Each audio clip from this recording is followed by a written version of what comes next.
Hello everyone, this is Coach Albert Platt, California Baptist University graduate student. Uh, Today we're going to talk about ATP pathways and how this functions for biological work. So let's get a brief introduction on how this works. Humans require a vast variety of chemical energy to maintain physical functions within the body. Now the body is complex and it's unique. It's not like anything else in the world. It's or on Earth.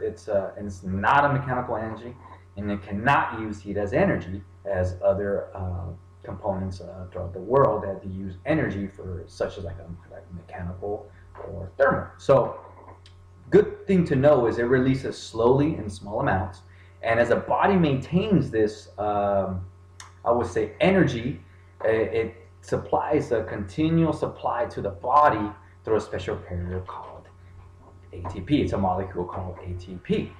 So let's look into that right away. Right here, what is ATP? Now, ATP is energy. It's an energy from food, and it does not transfer to the cells directly for biological work, but it does use macronutrients oxidation by potential energy with carbohydrates, fats, proteins to provide high efficiency of energy from food macronutrients, but do not transfer for biological work, like I said before. So this type of energy through the macronutrient oxidation funnels and is harvested from the macronutrient oxidation, which in essence powers all the cell for biological work. Now you ask, how is ATP formed? And it's formed from adenosine linked to 3 phosphates. So let's go ahead and look at that right now. Here's the structure of the ATP. As you see my little marker here, you can see the 3 phosphates attached by a carbon molecule, hydrogen molecule. Here's a ribose, and it's attached by a carbon molecule, nitrogen and hydrogen, which is adenine, and combined, it's branched off to create adenosine. And here's so adenosine triphosphate. As you see here, tissue synthesis, amino acids convert for protein for ATP. So you find this structure a lot in muscle action, circulation, neurotransmission, glandular secretion, and also in digestive tract. Now, ATP pathways, let's go to the ATP pathways. This production, the body always tries to maintain a consistent ATP supply through various metabolic pathways.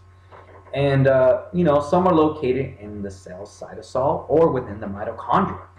So those are the 2 options that you could find this ATP production, especially in cytosol. And cytosol contains the production from an anaerobic breakdown from phosphocreatine, glucose, glycogen, glycerol, and some deaminated amino acids.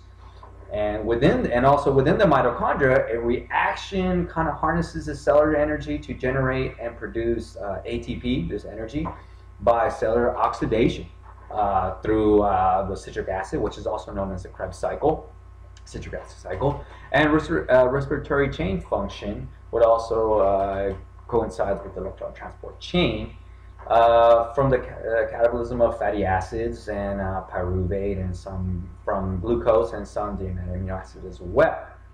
Now, this cellular oxidation occurs within the mitochondrial membranes by transferring NAD, NADH, and FAD, FADH2, to oxygen. So we're going to get into that during this anaerobic and aerobic breakdowns. But before we get into that, I also want to speak about beta oxidation, which is the breakdown of these fatty acid molecules into acetyl coenzyme A for the production of NAD, NADH, and FAD, FADH2, which yield about 441 ATPs, which is diffused after pyruvate into acetyl coenzyme A. Then it breaks through and goes to the Krebs cycle or the citric acid cycle. Now here how the ATP production is. As you see the cell. Now this fluid in here, that is a cytosol, and it has a lot of gradients in there. And this is the process of glycolysis, glycolysis is the breaking down of sugar. As you can see here, and during the mitochondria, which is the powerhouse of the cell, creates energy for the cell. The mitochondria is, like I said, it goes through the citric acid cycle, a respiratory chain, also known as the Krebs cycle, and electron transport chain. It is powered by fatty acids, as I mentioned before, with the beta oxidation producing the ATP yield, and pyruvate from the glucose and with some amino acids. Now, within the mitochondria, when the glycolysis, breaking down of sugar, and the glucose is outside, it happens outside of the mitochondria in the cytosol. Now, when we're going, that's when we're doing aerobic respiration. Now, if we're doing anaerobic respiration, it's phosphocreatine, has glucose, glycogen, glycerol, and amino acids for biological work for energy, but that happens when there's no oxygen present. So when there's no oxygen present, we get into this anaerobic respiration because no oxygen is present and no mitochondria is present. So when we're deciding for ATP production, there's two types. There's the anaerobic respiration and aerobic respiration, or the glycolysis phase, or the citric acid regulatory chain for mitochondria. And they both produce biological work. Now, the biological work for the aerobic respiration happens when there's, like I said, when there's oxygen present, mitochondria present, and cytosol is not. So cytosol versus the mitochondria. So there's two forms of carbohydrates that break down for the ATP. Now, during the aerobic breakdown of these, some glucose for energy occurs really fast, then energy from fat, as depleted glycogen stores reduces exercise power output. So, such activities as physical activities or exercise, like marathon runner athletes, that usually requires the expenditure of nutrient fatigue and depletion by glycogen and muscle and rib. So the two forms, we're going to first talk about anaerobic, which is a rapid through glycolysis, a fast breakdown, results in pyruvate to lactate formation, as you see here on the PowerPoint, with no, like I said earlier, with no oxygen present or mitochondria present, which only yields 2 ATP during the process. And then further in another video, I'll explain how lactic acid fermentation kicks in and helps go from NAD plus to NADPH over and over and over again, because nature has a solution and solves it.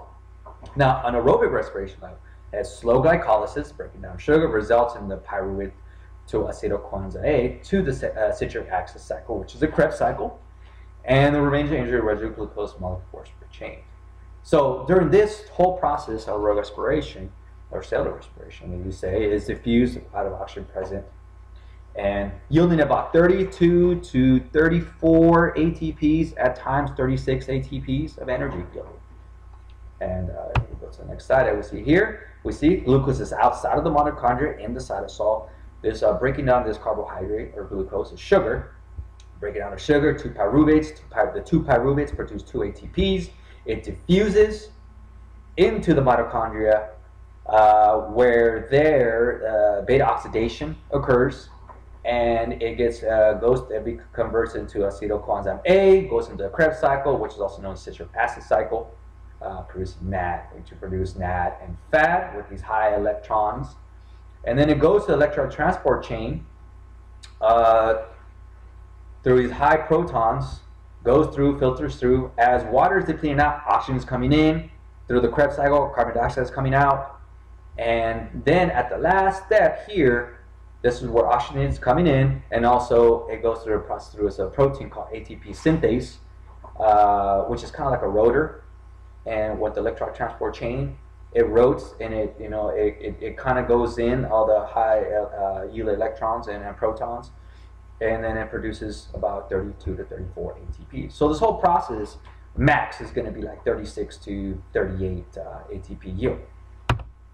Here's a slide of the anaerobic respiration. As you see here, glucose is in the cytosol. Here's a good example. Cytosol, glucose breaks down 2 pyruvates.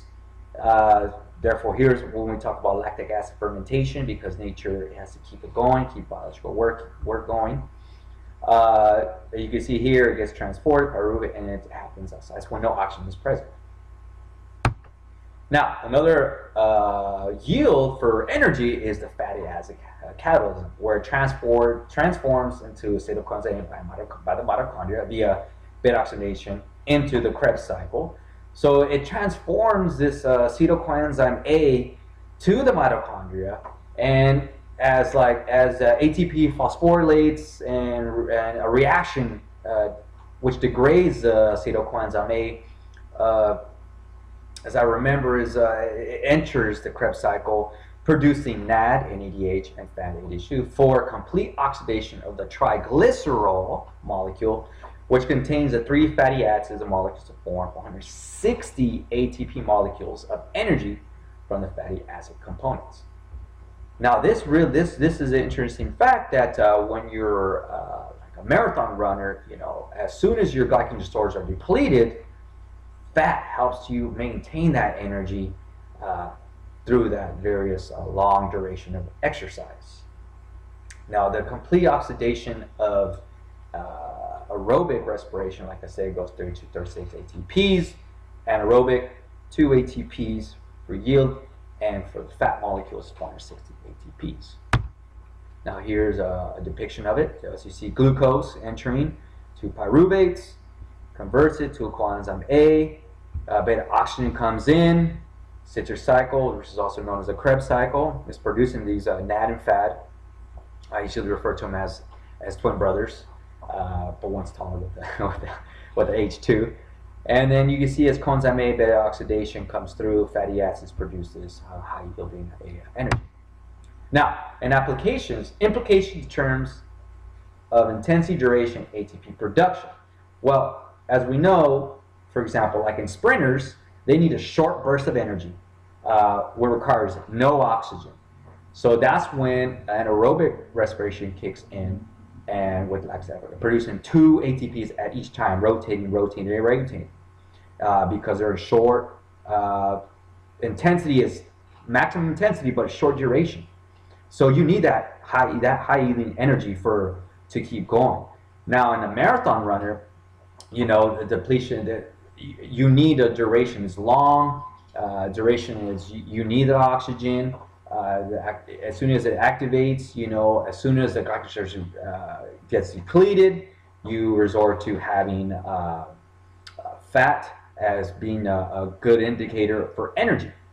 So the difference there in between as a sprinter and a marathon runner is you need the short burst of energy from anaerobic stage, and compared to an aerobic stage, it's more of a long duration and intensity is still high, but you need that production for ATP production. Now, you know, we can't simply rely on the system that produces the most ATP for exercise, because if the body only required certain systems, I mean, the muscles will boil, the fluids inside your muscles will boil, and the tissues will burn into flames. Just as here as a sprinter, all the muscles are deteriorating, melting, and it will fully exhaustion, and you wouldn't have any function. So every body part, every type of cycle has their own functions, and physiological functions they must maintain for the ATP pathways to produce the energy that we need from food, and also from the breaking down of you know, our carbs, and proteins, and fats. So that leaves me here. That was a short 13-minute video on the ATP pathways. I hope it was informative, and thank you very much.